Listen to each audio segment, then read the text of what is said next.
Okay, ladies and gentlemen, I thank you for your patience. We've had a little bit of technical difficulty in getting started here, but we are ready to go. So first and foremost, I'd like to introduce myself. I'm Mike Lewis.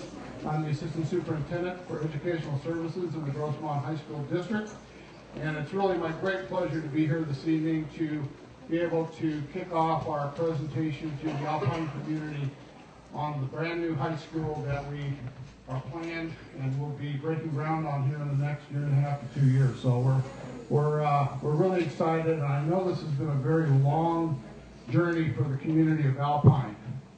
And it's great to get to a point where we can see something that's really truly going to come to fruition here very shortly.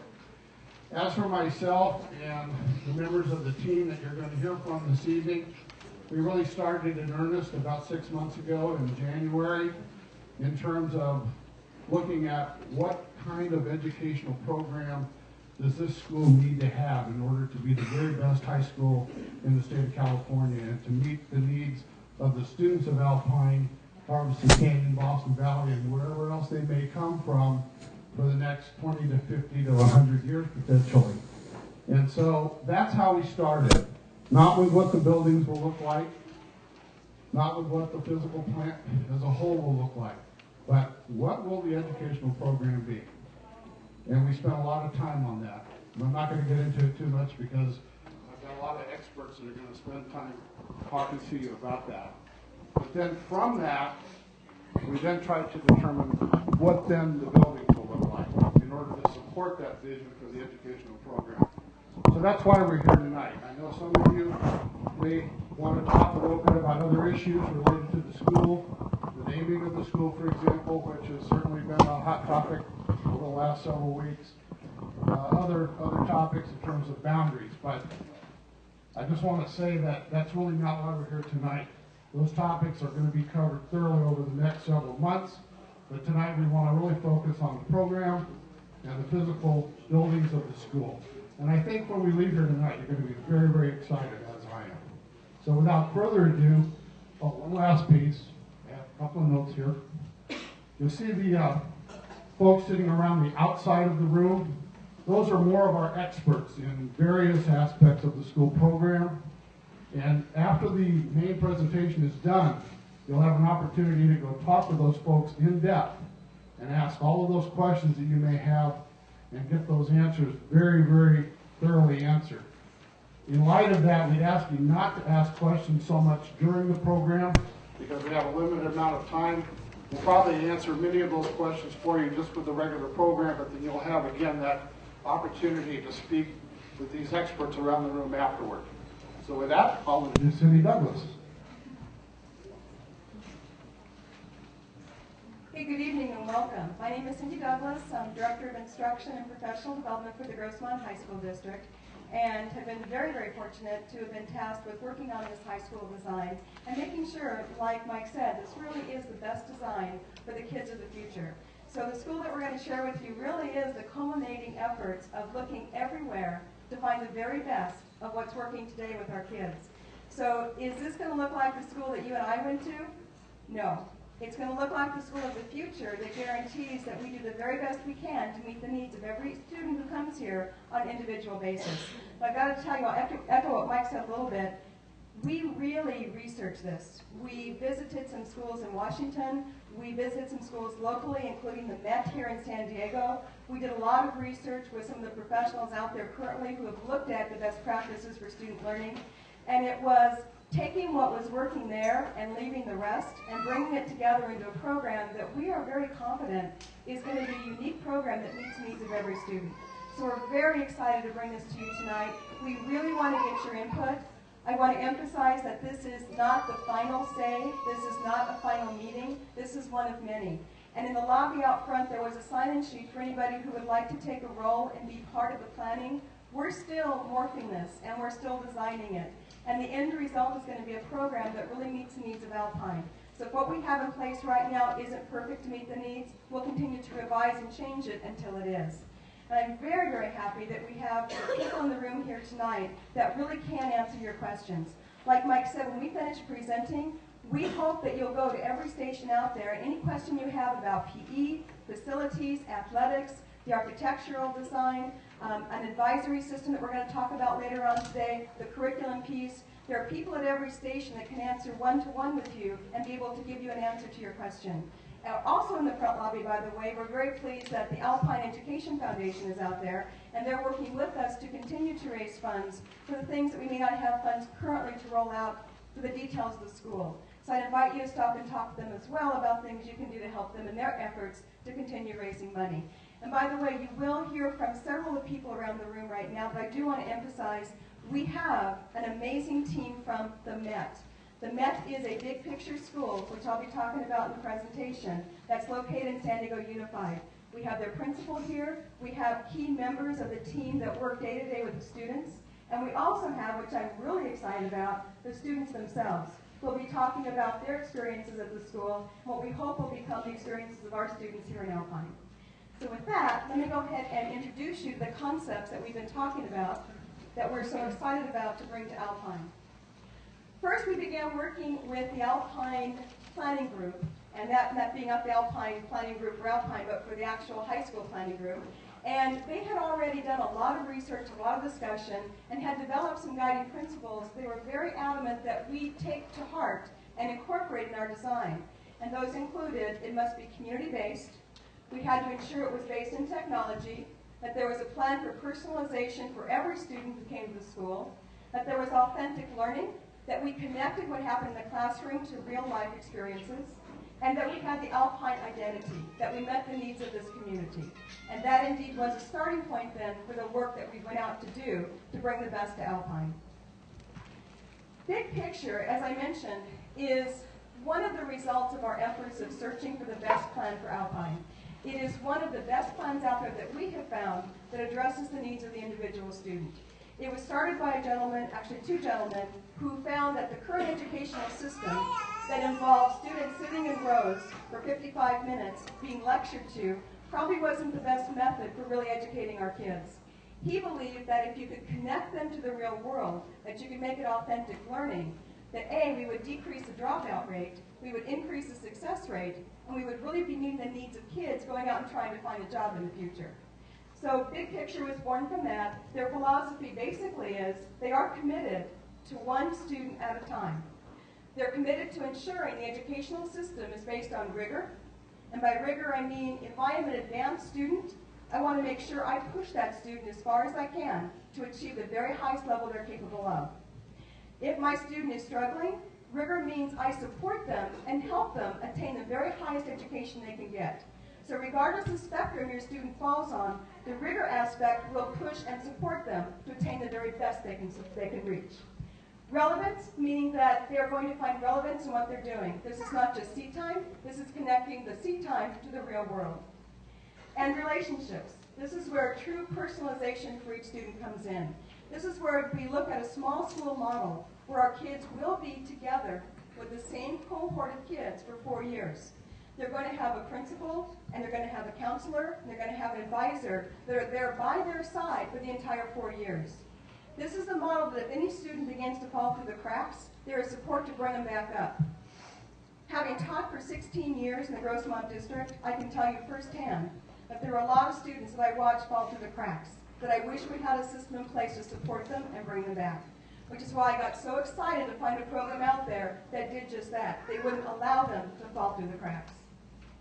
Key to achievement in Big Picture lies in fostering students' individual interests and encouraging active participation in the learning process. And you'll hear more about that in detail from our guests tonight that are here from the Met. Just giving you a couple of quotes from some people who have done extensive research around the Big Picture and about the schools of the future. This one just indicates that to transform high school to a relevant, meaningful institution, we absolutely need to make classroom learning more relevant to all students. And that goes back to the rigor, the relevance, and the relationships. Clay Christensen has written several books out there about education. He's done a lot of research about what really supports students to achieve the highest they're capable of achieving. And he quotes saying, "I think the Big Picture schools are about as great an example of integrating opportunities to feel success with delivery of curriculum as it exists in America. By knitting together the delivery of the content they need to learn with projects that allow them to use what they learn and feel successful. It truly is a beacon for all of us in education. So I put that up there so you don't think this was a group of Grossmont people who went out there and just brainstormed something unique. This has been around for a while. It has been proven. And we're very excited that Alpine could be the first in the Grossmont district to have this kind of school. So why Big Picture? A little bit of data for you. At Big Picture schools, more than 92% of students earn their high school diplomas. We compared that with 52% nationally, and 95% of their students are accepted into college. Success rates are huge, we know, with this system of education. According to Congressman George Miller, who's chair of the House Education Labor Committee, he says, Big Picture is engaging students to discover the level of context they understand, how to apply it, how to appreciate it, and how they can connect it to the next task in education, life, and experience. So the essential components, what that means in real life for us here in Alpine and for our school would include, to start with, we're looking at 2 houses. Now that house represents that small learning community like I mentioned. That small learning community is in a house which would have 400 students. We would eventually build it out to accommodate 2,000 students, which will give us eventually 5 houses total. Each house is self-contained, so each house has their own administration. They have their own principal, they have their own counselor, they have an intern coordinator, which we'll talk about, they have an advisor. So when I talk about being personalized, that those students are known by the people who are supporting them, they go through 4 years in that house. And their strengths, their weaknesses, it's known to those who are working with them throughout that time.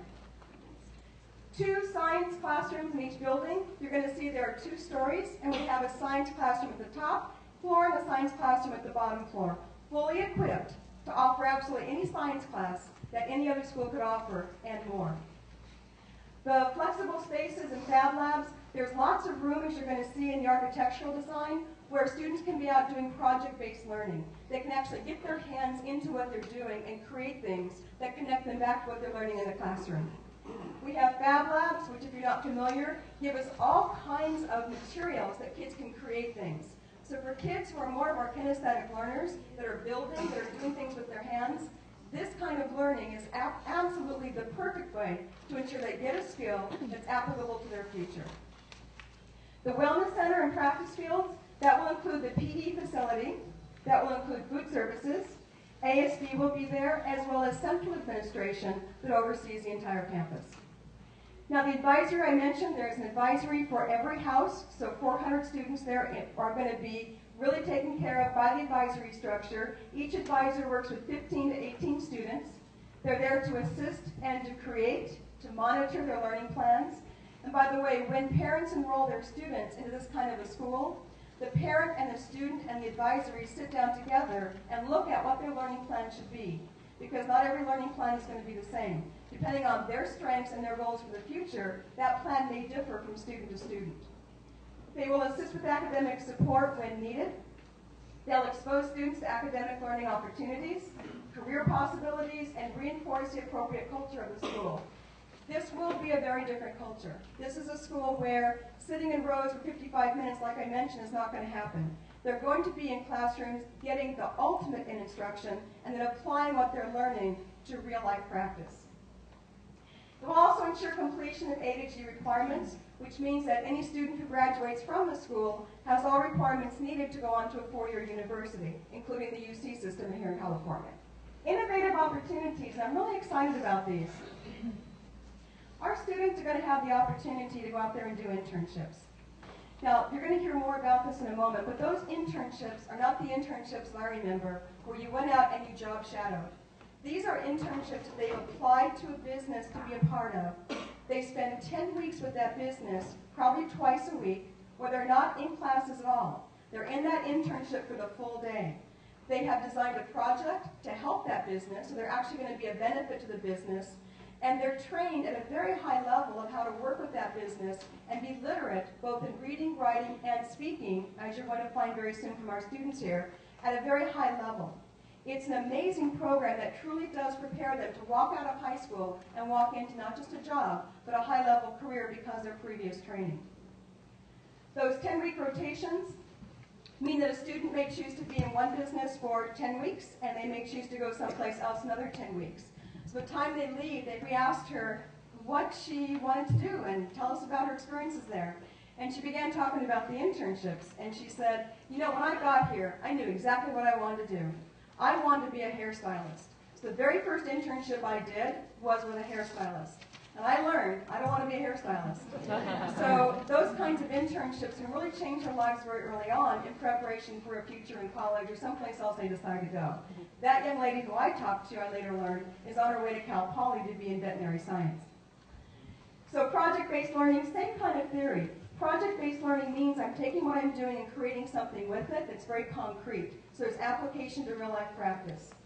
Online learning, we are planning on having this a very technologically immersed school, which means that there's going to be a lot of computer work going on continuously, including the option for some online coursework. College coursework option, we are actually looking at a school that potentially, if your student wanted to, they could take college courses simultaneously with their high school courses. When they graduate from high school, they graduate with both their high school diploma and potentially an AA degree, which means they walk right into a four-year university as a junior. And again, that's where I talk about the individualization. That wouldn't be for every student, but if that student wants to do that, part of the flexibility is built in and they would have that option. Additional optional programs, starting and operating a business. Not the virtual business that we think about, but a real business where we're really doing something for money and keeping a bank account, hopefully raising more money for our school. And certification courses. I may not want to go on to college, but I may want to get certified in something like welding, so when I walk out of here, I can get a job as a welder. That's my passion. Those kind of certification courses are also offered simultaneously with the rest of the curriculum. And uniquely, I've learned that the big picture has also gotten college or high school credit for travel. So how unique would it be to, rather than taking a geography class, but to do some traveling and to get geography credit? Because it would be a curriculum-based travel plan, so that when you return, you've done the curriculum alongside the experiences where you've traveled to. Parent involvement. Parents are highly involved in big picture models. We're looking at partners in developing and monitoring those learning plans that I mentioned. That's done coinciding with the advisory at the school. Presenters through advisory. So once a week, we would bring parents in to talk about what they do, what their careers are, to one particular house. So they constantly get new ideas about potential jobs for the future. Our parents would also participate in student exhibitions of learning. So not all learning is demonstrated through paper and pen, but through exhibitions where parents take part in the judging of the exhibitions. They would also mentor parents of incoming 9th grade students. The culture is very different. So as our 9th grade parents move up into 10th, 11th, and 12th grade, they would also be responsible for working with the incoming 9th grade parents to help them acclimate to a very new culture for their kids. And community involvement. Providing internship, we're hoping the businesses here in Alpine are able to offer some internship opportunities. Working with intern coordinators to develop the students' abilities to go out there, to have the knowledge, to have the appropriate communication techniques to be successful in the real world. We'd also hope to have our community involved as guest career presenters, and we're also hoping to have some joint uses based upon the facilities. Now, one thing I do want to mention on the internship piece, because I have heard this concern and I want to recognize it here publicly. We're building the school in Alpine in part because we don't want our kids traveling down the hill. So part of the concern is, why would you do that and then have them have to travel down the hill?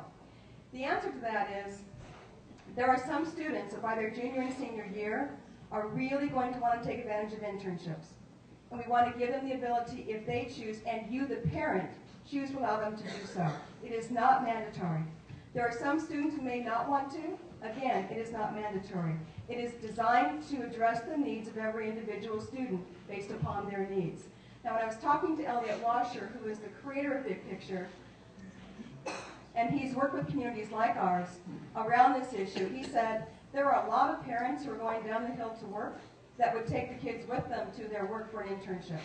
There are lots of options out there. I just want you to think creatively about that. I don't want you afraid of the term internships because, again, although I think it's a wonderful opportunity to learn more about a career that you're focused on, it by no means is a mandatory part of the program. So it will be recognized and acknowledged for each individual student based upon their preferences and their parents.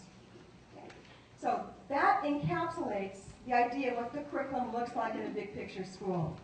You'll have a chance when this is over to go and talk to all of us again and get your questions answered, as well as talk more in detail to the folks from the Met about their experiences.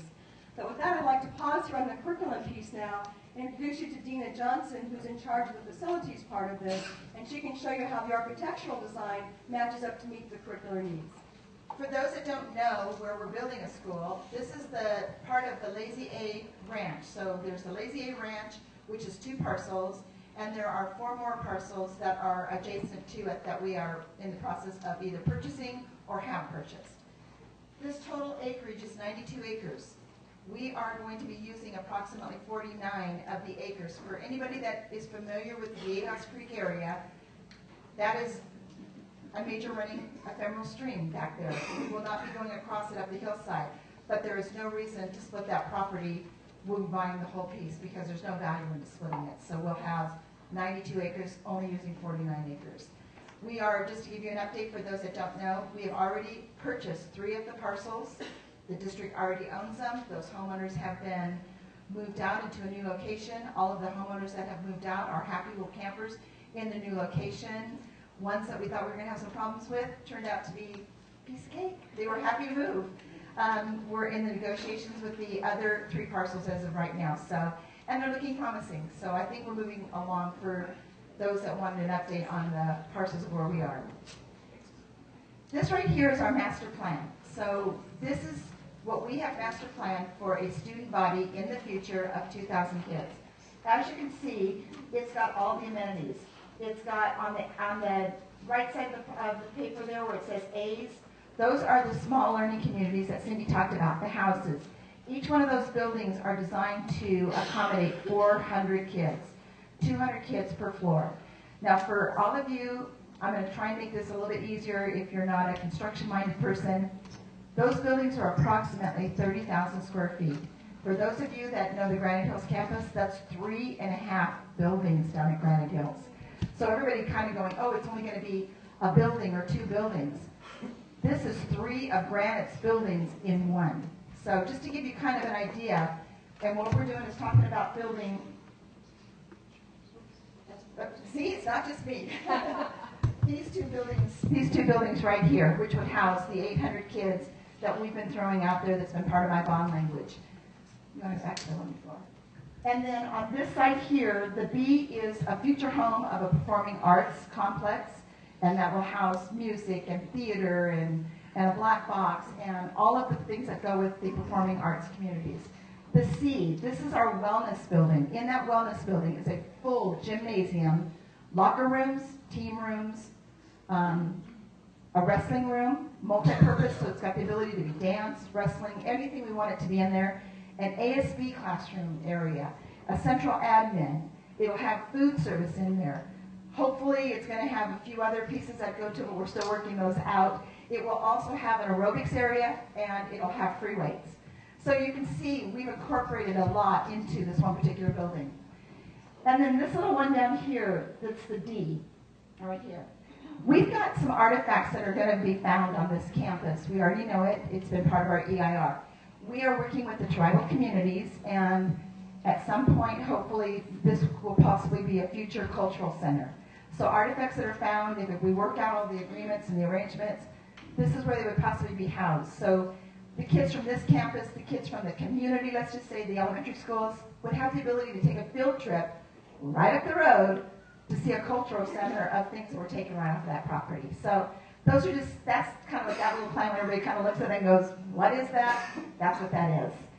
And then as you can see, as you go out through the rest of them, football stadium, varsity softball, varsity baseball up there. This is a multi-purpose field that could be played soccer, it could be played football, it can be lacrosse, it can be field hockey.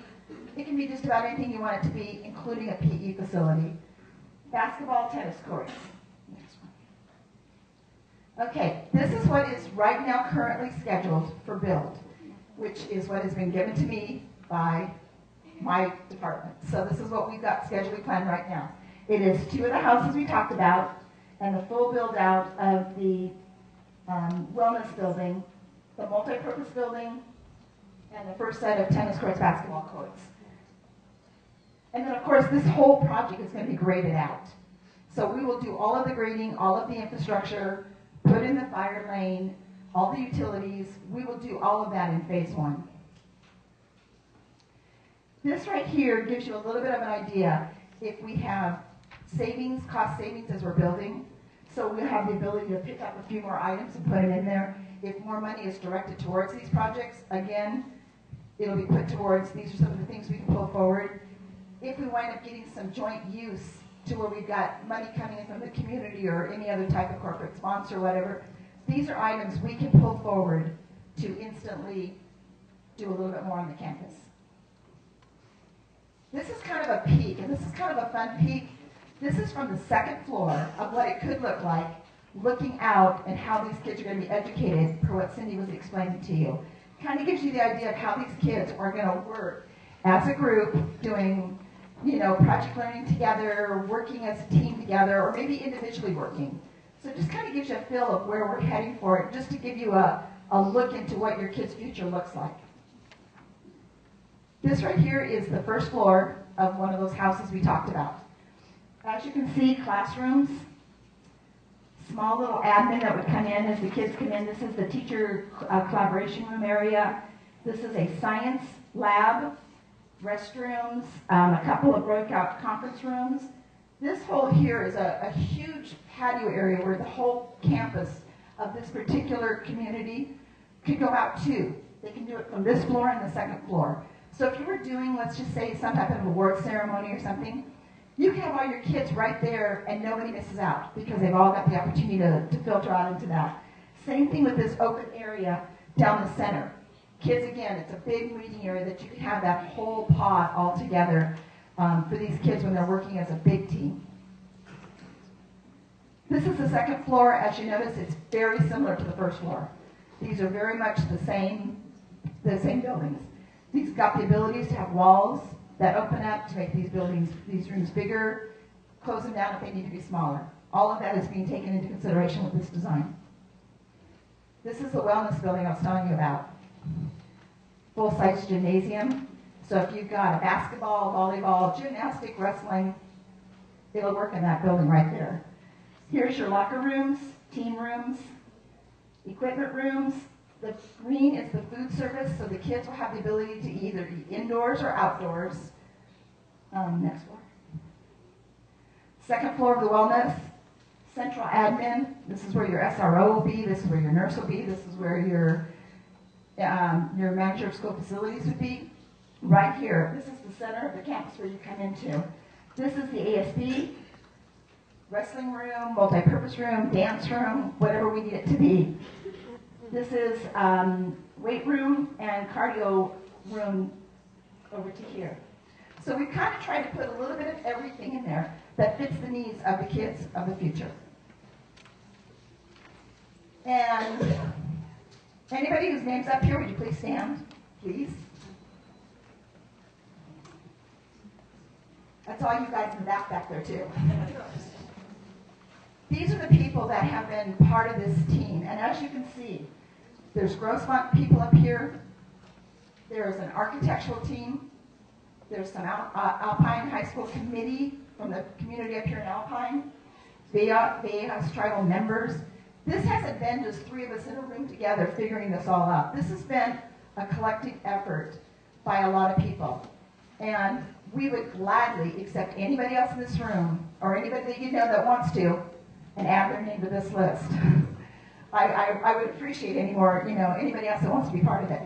One of the things that I want to say about my team that's here, I have a full complement of architects in the back.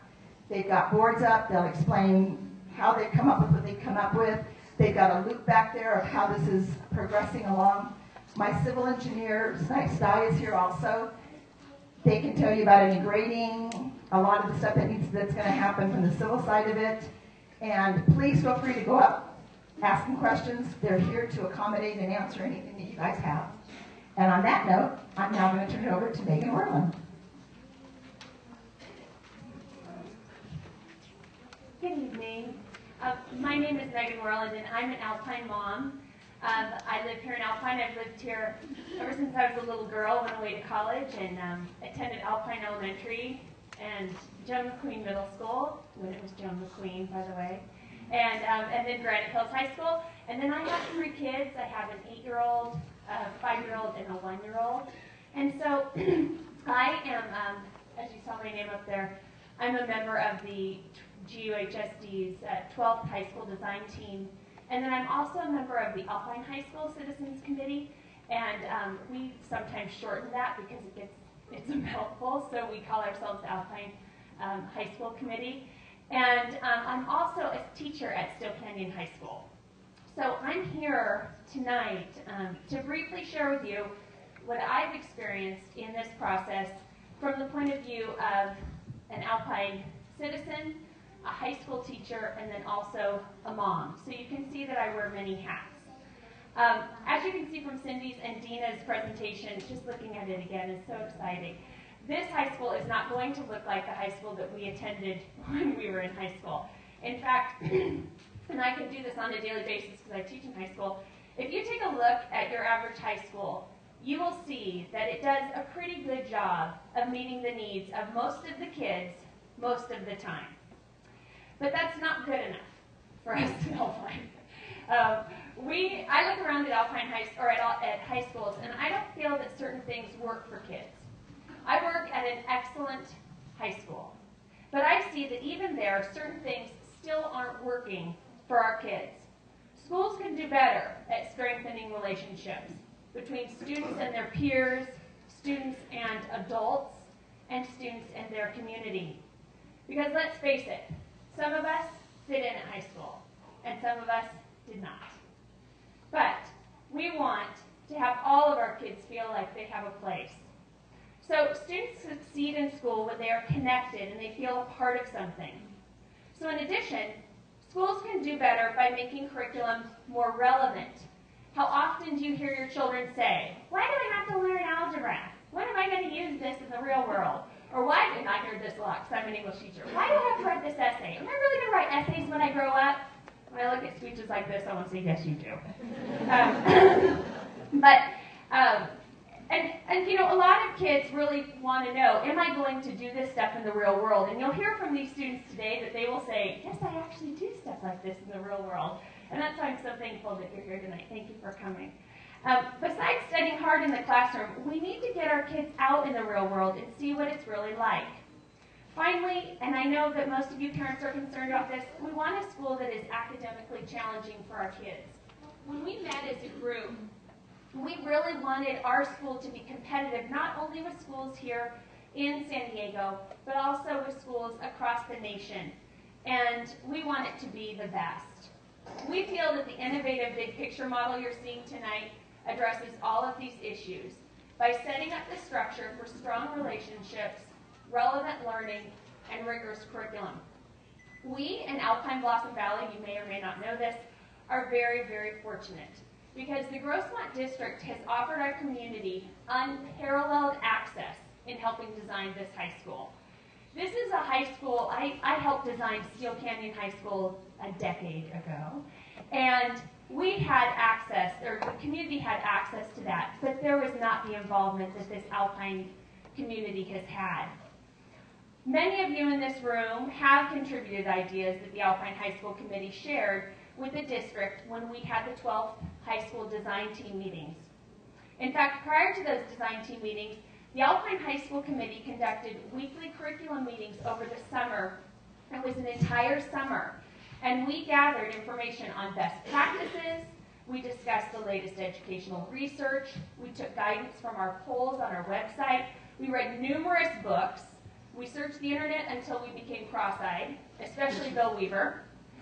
We visited local innovative high schools, and we really critically analyzed cutting-edge school design. And most importantly, we cast a wide net. We used our website to invite people, we used word of mouth, and we felt like if you had something to share, you were welcome to our meetings. We had long discussions in our meetings. Thank goodness for yummy coffee and cookies. That helped a lot. But eventually, at the end of the summer, the Alpine High School Committee wrote a very lengthy document. And in this document, we addressed every aspect of a high school.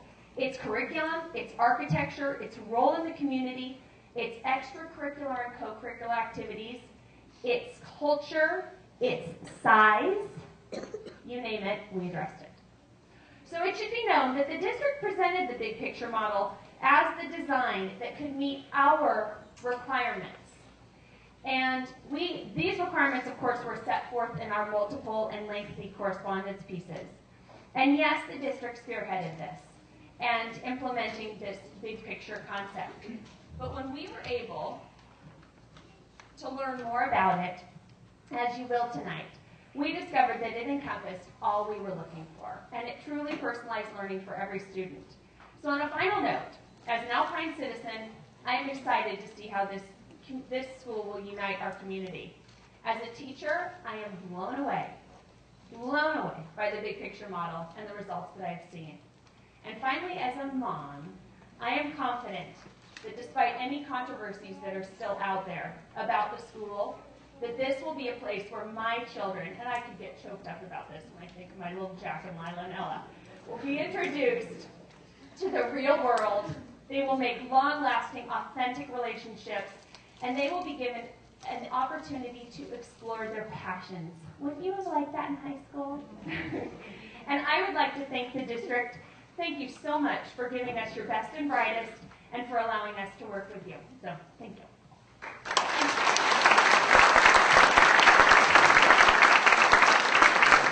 Anybody here from Connecticut or the East Coast? Okay, thank you very much. I live in Strips Ranch. I have a 22-year-old son who just graduated from Point Loma Nazarene, and he took the LSAT on Monday, so keep your fingers crossed that he'll be able to pass the LSAT. I've been in San Diego Unified since 1984. I've been a teacher, resource specialist for gifted education. I've been at the district office, vice principal, principal at Bard Middle School in Terracina, principal at the Morris High School, principal at YOU and City of Schools. And I've landed in the best job of my life. Because I am the principal of the San Diego Met, which is a big picture school. And we are a middle college high school, big picture school. And I wanted to emphasize that because the big picture model have certain tenets that all big picture schools have. But every big picture school should reflect the community and your students. It shouldn't look like any other big picture school. So that's why I'm very excited for you. We are located on the Mesa College campus. And we have a partnership with them. We have internships. We have all kinds of exciting things going on. The reason I got the principalship at Big Picture and the San Diego Met, does anyone know Alan Burson? Okay, I say that with a little bit of reluctancy. Either you love Alan or you don't like Alan. Particularly, I like Alan when it comes to children. He's very passionate about children. And he was very passionate about a school where children would either apply to come or they love to be there. Because you would take their high school courses integrated in with internships and college courses. And that's what we've done here at the San Diego Met High School. I have some wonderful key people here with me, and they keep me sane. They make my life fun. And I'm happy to be the principal at the San Diego Met High School. My students can graduate with 50 community college credits that's transferable. So at this time, I'm going to introduce Ray Brandis, and I think they all have a minute, and we're going to move this along. But I want to tell you guys, everybody's watching you guys about this incredible high school. Even some of the players in San Diego Unified, and they keep changing every moment because right now we don't have a superintendent, and every year and a half we change superintendents. While I'm talking, Ray is walking. And they want to see this amazing school. They've heard about it. I just talked to some friends in Bloomfield, Connecticut, who also is a big picture school. They've heard about you guys everywhere. And they want to know, what will the design of this school look like? And I am too excited for what I've seen. And I'm happy for you and also your students. And my staff and I are available to help you design your school that will meet your needs of your students and also of this community. Thank you.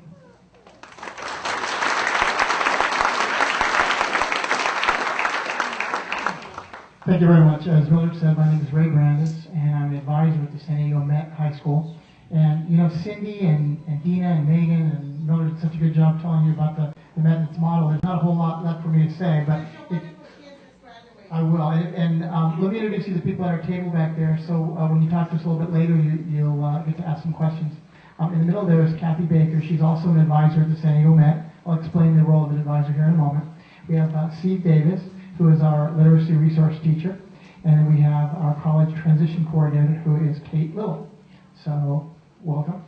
As I said earlier, I'm an advisor at the San Diego Met, which means I am responsible for a small group of about 25 students. They've been with me for 4 years, and I'm fortunate to have worked with these kids over the last 4 years, and I will be graduating them in about 2 weeks. 2 weeks from yesterday, actually. And this group of kids is amazing. But they've been with me for 4 years. I've been their English and history and public speaking and computer science and art teacher. We've got content teachers who teach the core subjects of science and math and foreign language, and that'll be explained to you later. But what I really want to emphasize to you is the 3 R's that you've heard before several times here tonight: rigor, relevance, and relationships. The advisory structure allows us to do that in a way that a large traditional public high school cannot. I've gotten to know the kids in my classroom and their families so incredibly well. It's going to be very, very difficult for me to say goodbye to them in a couple of years. Been over to all of their houses, have taken them through 4 years of ups and downs and pushed them as hard as I could and struggled alongside them. 100% of them are going to be going on to colleges and universities next year. We have,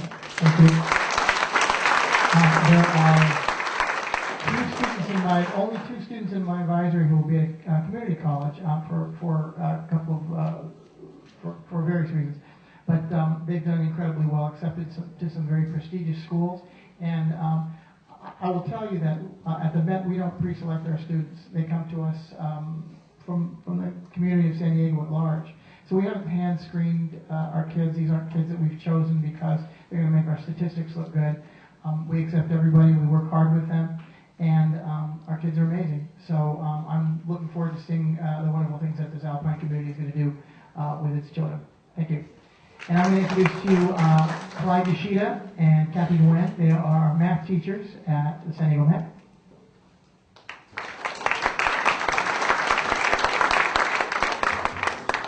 Good evening. My name is Clyde Yoshida, Kathy Nguyen. We're known as QR specialists. And there's a story there too, but won't go there right now.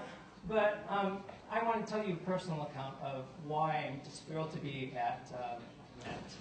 I've been in our district for 27 years, and I ping-ponged between traditional schools and schools that are trying to do something different. Finally, I landed at the San Diego Met. I have to tell you that a couple of years ago, before I got to the San Diego Met, I was ready to quit teaching. Because I tried the hardest as I could. All my peers tried very hard to teach these kids. And some things in some of the traditional schools prevent that step forward for the students. And I was tired of seeing this failure, especially when we're trying the best we can with all these students. So that kind of gives me this introduction to the San Diego Met. I work with a smaller amount of students, and I get to know them pretty well. That's the relationship part of our jobs. And it's really exciting to see these students in internships where they see the mathematics in the real world. So not once do I hear students say, when am I ever going to have to use this? It's built in that they see in the real world that mathematics is going to be an important part of their life. And I'm there to help them to the best of my ability, Kathy as well, to help them into this world, very complex world. So when I ended up at the San Diego Met, I realized that 2 days a week, as we've said, they have these internships. Oh my gosh, I have to teach the curriculum in 3 days instead of 5. So what we've actually done in this process, in the way we put the school together, is to take away the fluff. They get enough of the application, rich application, in their internships to really make math wonderful. And I'm also an art teacher, so I get to say, well, let's look at math problems in a very visual sense to help those students that usually don't have a way in. And we want to ensure that every student has a way to understand mathematics. So we're going to be back at this table right here if you have any further questions. Did you mention that you're writing a book based Okay. on your PR? I will do that. I'll talk a little bit more about myself then. I am naturally a person that just writes and writes and writes. This is how I understand myself and understand my craft of teaching a bit more. So Mildred would walk by my office, and my math binder, I tell you, it's about this thick right now. There's somewhere in there, Mildred said, there's a book in there, we can sell that book. So I thought, you know what, this is not a book yet, this is my understanding. So last summer, I decided to take excerpts of this book, bind it together with a narrative, and Elliot Washer, one of the co-founders of the Big Picture Schools, leafed through it and said, this is what we need. So I'm very excited that this summer I'll be coming to a close with this big project, and hope that you like to buy math books. Anyway, so one of the things that I say in this book is, and we've become consultants for other big picture schools, new big picture schools, and say, what do we do? Like we have the universe to teach from now. What does that mean? Does that mean that we toss out traditional? I said, no, it doesn't mean that, because there's so much in traditional teaching that really works. But let's toss out the things that don't work. And let's bring in online teaching. Let's bring in visuals. Let's bring in the internship work. Let's bring in everything that is at our fingertips in these days to help students to be interactive with math and really love math again. And through their eyes, I fall in love with math all over again too, because you can see it in their eyes. One of the things I'm very proud of, some of my students are here right now, is when we're on the road consulting, who's going to teach our students? Because actually, substitute teachers have to be acclimated into the culture as well. Who can I turn to? My students. So I've had certain students that I said, no, you can lead the class. So lo and behold, we had the substitute come to the classroom. I had students all ready to teach the lesson. The substitute just went on and on, that these students presented so well. But not only that, it is their classmates that look to them as the teachers. And for that, you have had to build a strong relationship all across the board, teacher to student, student to student. So I'm very proud of our school and hope that whatever you put together brings the smiles to the faces as much as it's brought to ours. So thank you very much.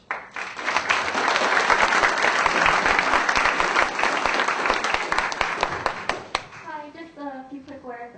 This is my first year at the Met, and just like Clyde, after my first year at a traditional school, I was just about ready to quit. I was telling my principal at my previous high school, I need to get out of here.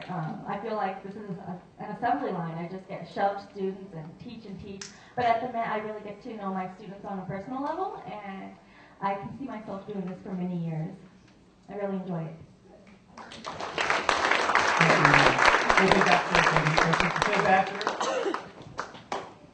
Good evening. Unlike these wonderful colleagues of mine, I spent 2 decades in the business community before I got into education. I worked for Hyatt, I worked for Weston in sales and marketing, and I sold advertising for the Convention and Visitors Bureau in San Diego. I had a few contacts when we opened the school. I would suggest that you have someone that is involved with sales and marketing, that has contacts with the Better Business Bureau, that's involved in the community, and that can train students on appropriate dress, how to handle themselves in the community. We have a Dress for Success Day. They have a 7-week training program that I've implemented. I have my syllabus at my table for you. And it's just amazing to see the kids transformed after doing mock interviewing and seeing what they can do in the real world. I have information on workman's comp at my table. Our students are covered by the school district. So whether they're a freshman, sophomore, junior, or senior, all of them are covered by workman's compensation. They're unpaid internships 2 days a week. And historically, every year, we've gone from 10 to 12 to 15 to 24% of our students have turned these unpaid internships into paid summer jobs. So they're really feeling the success in the real world, and I welcome you to come to our table and see what we have. I have 503 business partners that we've continually used. I have a prospect book with 500 contacts that we still haven't used. I have students in internships from Chula Vista and Eastlake to Cal Fire. You better not go to Cal Fire, that's mine. To the Water Conservation Garden at Cuyamaca College. And I listened to Dina Johnson present, and I said, I'm getting interns in with Dina Johnson. So I'm always selling. Thank you.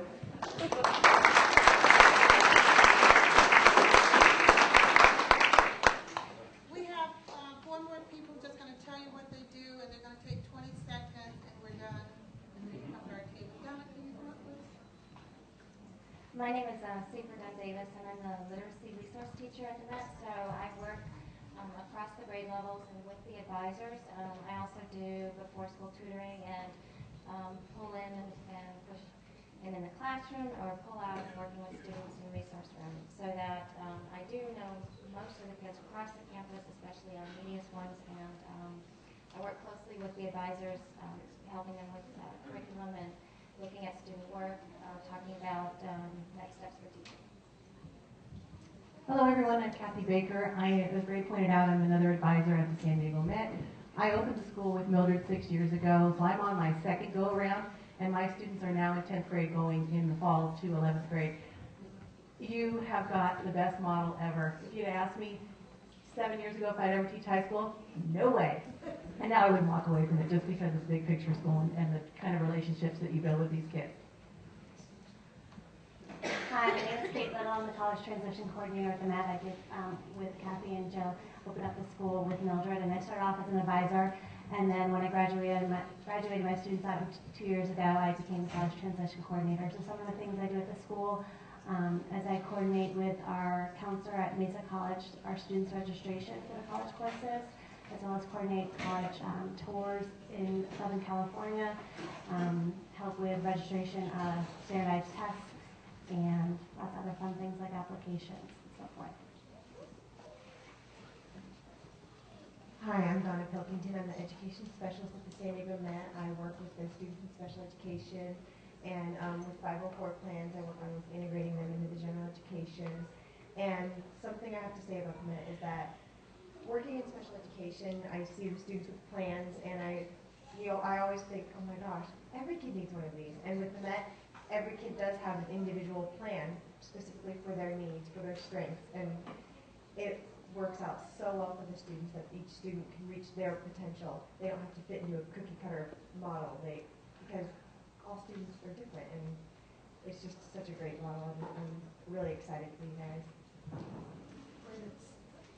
And our students. Don't be shy, guys. We're shy before.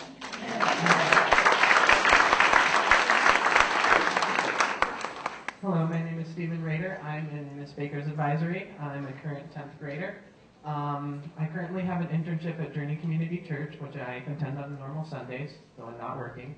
And what I do there is I get to work with the worship pastor, and I get to work with actual audio engineering recording equipment.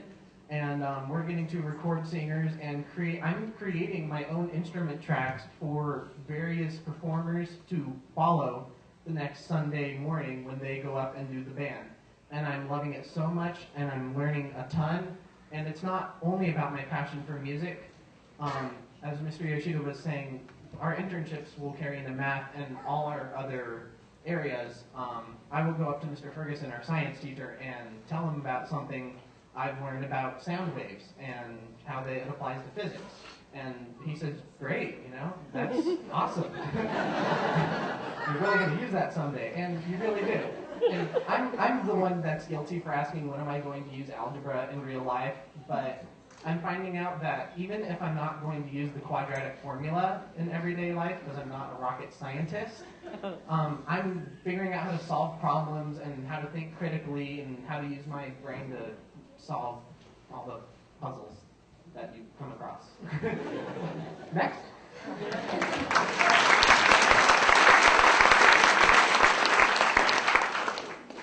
Hi, my name is Justin. I'm a freshman. I have interned at MSI Productions, which stands for Meeting Services, Inc. There they provide audio, video, and lighting for shows all over the country. Recently, they do Fan Fest up in Anaheim, and it's a great internship. I love it there. I've been there for 4 months now. Each day, I'll either get to work in one of the departments, and I've learned so much about lighting, such as power distribution or audio, soundboards, or video, the video switching, how that whole process works.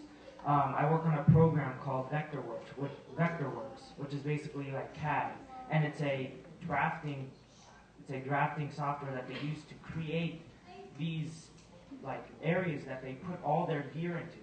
It's a great experience up in there.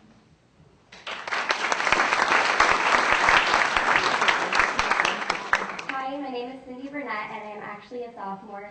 I'm going to be an incoming junior in the fall. And freshman year, I actually thought I wanted to be a teacher. I thought that ever since I was in second grade, until I actually got to intern at a school for a year and a half. No offense to the teachers here, but it's really not for me. So I actually started interning at Richard Arsuini Associates Law Firm in downtown San Diego. I absolutely love it there. I'm working for the legal administrator in the law firm, and I'm already progressing in the company, and I've only been there since February of this year. And I was actually offered a paid summer job, and I'm going to take it. And so I will be the firm's new secretary over the summer.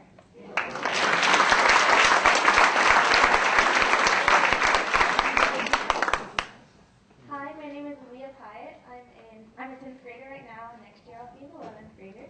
When I first came to the Met, I didn't know what I wanted to do, so I knew I wanted to go into the business field, so I started experimenting around. Right now, my internship is at Sky Limousine, and what I do is marketing and research. The type of project that I work on, well, the first one I did, it was just the Twitter and the Facebook page, which was very familiar for me.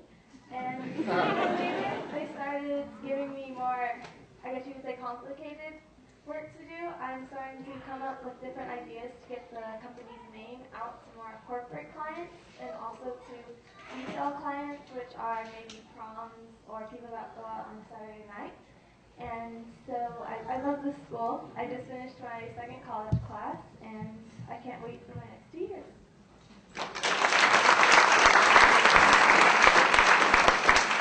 So I first off want to say that we just had dinner at Janet's Cafe about 2.5 hours ago. I'm still full. Well, anyways, my name is Carla Cruz. I am a sophomore at the San Diego Met. Freshman year, I wanted to be a coroner. I don't know why. But my teachers told me that I had this personality, this charisma, and that I work well with people. So my first internship was at the Marriott, and I was a front desk associate, and I thought that was fun, but I just didn't like how it was repetitive. So my second internship was at the library at Mesa College, and I did audio visuals, and that was too techy for me. I didn't like working behind the scenes. So now I'm at the San Diego Repertory Theater, and I'm doing marketing and public relations, and that's the perfect place for me. One of my projects, my biggest project this year, was I set up a surround event for one of the shows, and what I do there is I try to help the youth come see the shows and try to get them to participate more in theater, because we're lacking that nowadays. But other than that, the Met has really helped me decide what I want to do in my life in the future, and I now know that I want to go into public relations and marketing. So that's cool.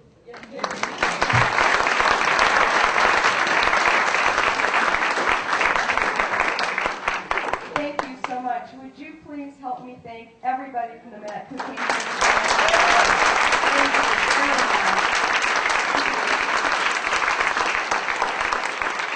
And all we're about was dinner at Janet's, so we really appreciate you being here tonight.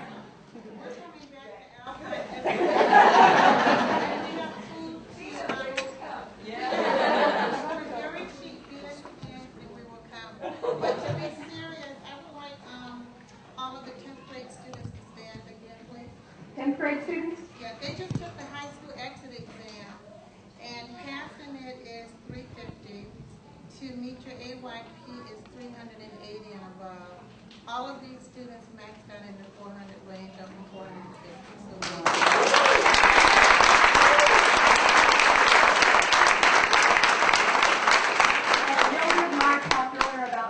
Some data around testing from the Met. And Mildred, what's your percent of passage rate of students taking the KC exam? For the high school exit exam, it's not an add-on to us. We start our kids with the high school exit exam in 9th grade because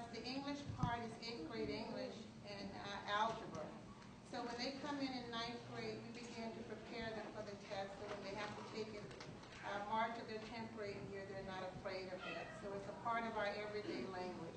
We usually have 100% of our kids pass the high school exit exam because we take it serious. We don't have fluff.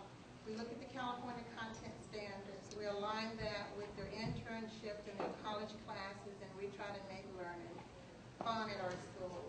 We don't give D's. We don't accept any late homework because late homework stresses out students. Students come home and stress you out. Then you guys stress us out, and we don't really want to. So we try to do all kinds of creative ways for kids to learn to earn an A. It doesn't have to be just from the classroom teacher. It can be from your internship, your exhibition, your college classes, personal projects. All of that is written in your individualized learning plan. But 100% of them pass the high school exit exam because you can't graduate from high school without it.